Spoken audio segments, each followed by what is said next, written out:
Hey dancers, it's Kirsten. Welcome back to the Confident Dancer YouTube channel. Today I want to talk about 4 mindset shifts that you can make to have a more productive and enjoyable ballet class experience consistently. Because I think having a fulfilling experience in class where you're enjoying yourself, you feel like, wow, I got a lot done, I'm proud of what I did, and you leave the studio feeling happy.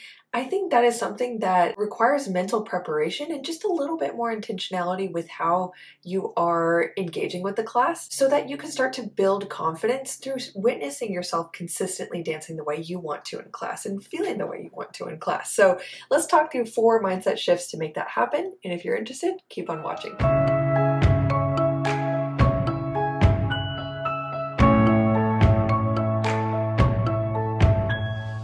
Tip number 1 is to set a specific intention for what you want to achieve, learn, or experience in the class. It can be a consistent intention that you set for a whole week. It could be one that is kind of like a rule for yourself of this is what class is about for me, this is what I want to get out of it forever, or you can just pick one that sounds fun to you every single day, whatever you're feeling. Here's the important part of this. So many dancers on the opposite side of this, understandably, we want to do our best in every class. I don't know, sometimes maybe for you, I'm sure we all have these days, we just want to get through the class. A lot of us want to consistently do our best, but here's the problem with that. Even though it's a nice idea, your best, doing your best, that's super vague. What does that actually mean? How will you know when you have achieved your best class if you haven't really sat down with yourself or just taken a few minutes to think about what does that actually mean for you specifically? So you set the definition and then set the measure. How will you know when you've done your best?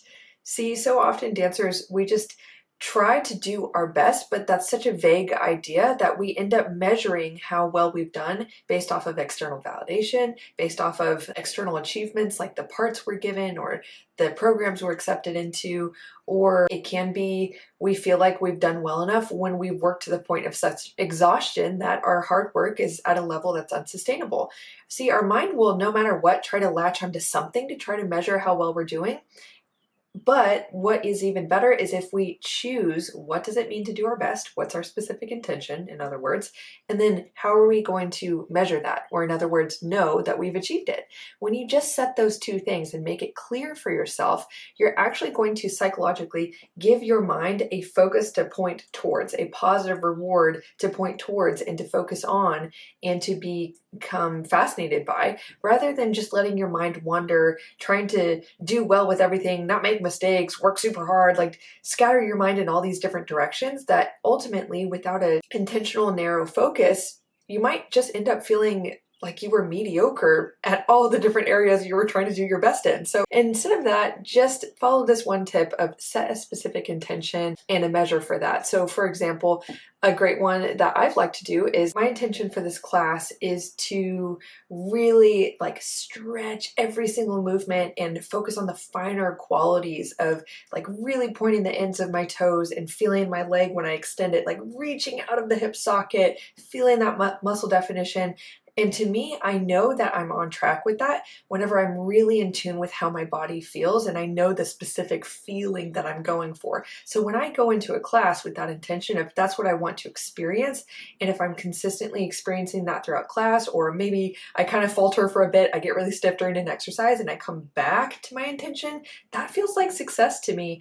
And it allows me to feel like, okay, I was successful in what I was trying to do in this class, and so by the end, I feel like I have something to celebrate. So that is a great mindset shift to start with. Mindset shift number 2 goes along with the example I just gave. It is to shift from pointing your awareness mostly from the thoughts going on in your head to the sensory experiences in your body. So instead of, I could have shared an example of doing my best and my intention for this class is to get my leg as high as possible in the air. Okay, well, I would be relying on a visual feedback that I see in the mirror to see like, okay, is it high enough? Is that my highest for the day? Which can also start to stimulate a lot of thought patterns of like, is that high enough? Is it not good enough? And you can start to go down a negative spiral. Instead, focus on the sensory feedback of, am I feeling really supported on my standing leg? Am I feeling lengthened in my spine? Does my apomorph feel expansive and dramatic? Does my leg feel really outstretched, for example? Putting your awareness from the thoughts into the feelings in your body will help you to stay present.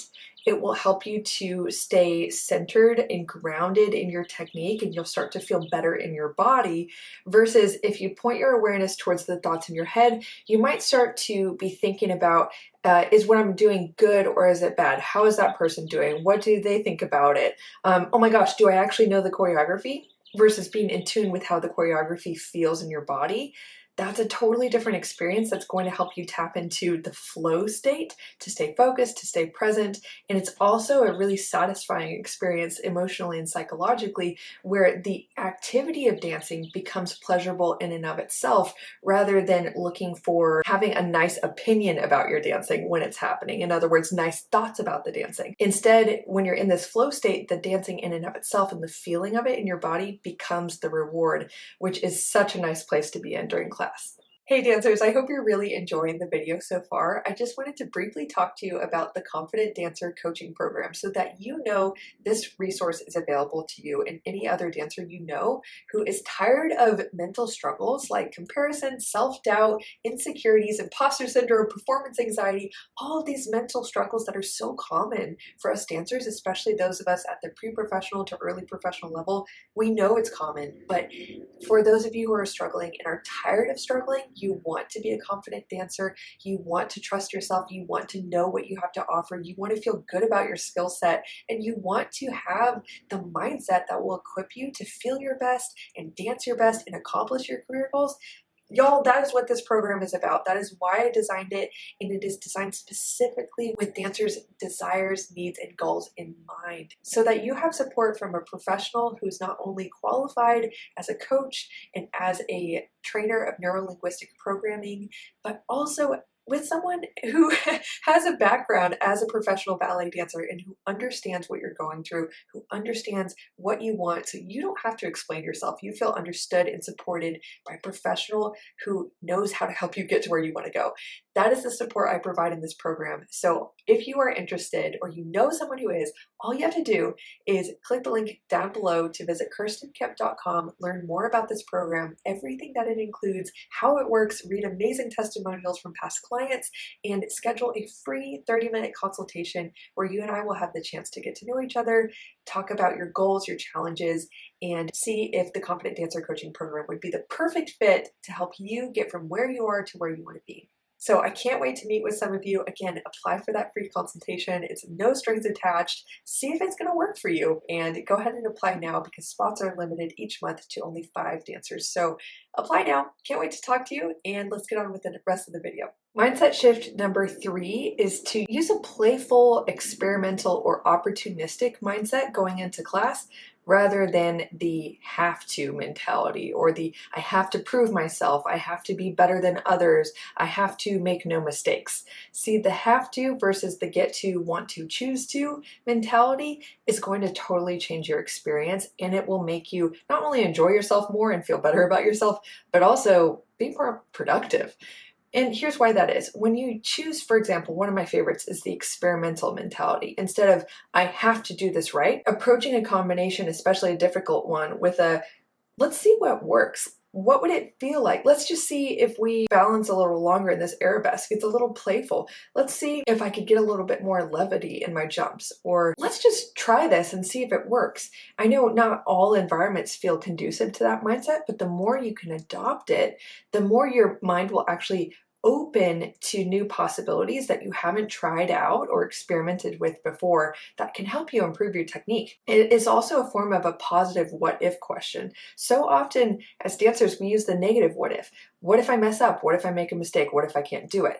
Instead, if you spin that into the experimental mindset or opportunistic mindset, which is utilizing positive what if questions, what if I can? What if I could do it? What if I just tried this? What if that actually worked? What if it went well? It causes your mind to ideate possibilities rather than uncertainties about a negative result that you're scared of. And it's going to help you really create new solutions and surprise yourself with how much you actually can do. And it's a lot more fun. Your artistry is much more likely to come out with the use of this attitude and this mindset. With the opportunistic mindset, this one is a little bit better for environments that don't feel very safe to experiment in. You know, you don't feel safe to fail in this class, to fail or to make mistakes. I believe that there is no failure, only feedback. But with the opportunistic mindset, it's what can I learn from this? Based off of what just happened, whether it went well or it didn't, how can I use that information to grow? How could this be working for me? How could it be happening for me? It's the taking information about what is going on and using it to your advantage through asking yourself questions. So yes, the experimental mindset, the opportunistic mindset are awesome versus the have to of I have to prove myself, I can't mess up, blah, blah, blah. It's very rigid and it's looking for certainty in avoiding negative outcomes rather than possibility of positive outcomes. So definitely make that shift, and I know that you will enjoy yourself more and dance better. That shift number 4 is to engage with class as a community or collective experience rather than an individual experience where you are one amidst many dancers who are kind of like competition to you. It is so easy to get into that individualistic mindset where you're just focusing on yourself. And in fact, I talk to many dancers who use that as a goal for themselves. They want to just focus on themselves. And I totally get that. If you tend to get distracted, there's a time and a place for being able to focus on you. However, if in general you're able to get to the place of especially confidence and just assuredness in yourself where you can start to celebrate and appreciate that you have peers around you to inspire you, that you are having a collective experience with this group, dancing together, raising your talent level together or skill level together, learning together and being able to collaborate and share each other's challenges and joys. Having that sense of a collective experience where you are able to celebrate that and celebrate your peers, it might feel like a stretch at first if you're still in that competition kind of mindset of it's me versus you, there's scarcity, success for you means failure for me. That is a very, very limited and damaging way to start seeing the world. So instead, challenge yourself to start to celebrate that this is a collective experience in which you have the opportunity to laugh with, connect with other peers, learn from them. They get to learn from you. You get to enhance your learning and growing experience because you're with them, not in spite of it. So the more that you can interact with other peers and start to build that sense of positive connection, the more enjoyable class will feel, and the more you'll actually develop relationships where you can rely on your peers when you are having an unenjoyable class experience and you don't feel like you're doing well enough. You can talk to someone and just say, hey, I need some encouragement. You can talk to them and kind of just share a little of what you're going through, or say, hey, like, can you help me figure out this challenge with my pirouettes? I'm not getting enough individual attention on this. Building those relationships starts with interacting with peers in a positive way and seeing this, like I said, as a collective experience. So those are my 4 tips, dancers. I would love to hear which you are most excited to implement. I hope this was really helpful for you. Make sure if you did enjoy this video, give it a thumbs up and subscribe to the channel so you don't miss weekly videos just like this. And thank you for watching, and I'll see you in next week's video. Bye!